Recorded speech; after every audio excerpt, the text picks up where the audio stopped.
Monsieur le Président, chers collègues, je suis pour l'innovation, pour une législation NGT.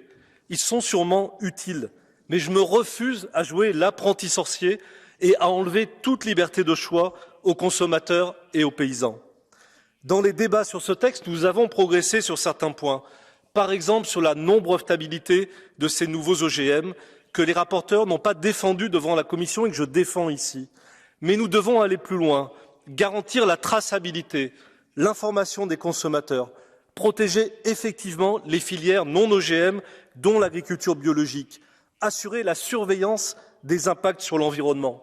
Tout cela, c'est du bon sens, c'est de la prudence, c'est de la fidélité à des décennies de combats de ce Parlement qui s'est toujours battu pour les droits des consommateurs et pour la reconnaissance de la diversité de l'agriculture.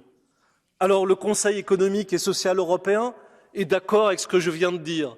Le Comité européen des régions est d'accord avec ce que je viens de dire. Des dizaines de milliers de citoyens s'expriment et nous envoient des mails pour le dire.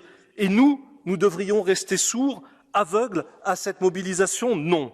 Et le pire dans ce débat, c'est que nous allons voter demain, alors que les fondements scientifiques de la proposition de la Commission sont en pleine controverse scientifique. L'agence française l'ANSES a publié une étude qui remet en cause radicalement les critères proposés par la Commission pour distinguer catégorie 1 et 2. Cette étude doit être sérieuse, puisque nous allons en débattre en commission Envie après le vote. Elle doit être sérieuse, puisque le Parlement va demander à l'EFSA une opinion scientifique sur l'avis de l'ANSES que l'EFSA devra rendre en juillet.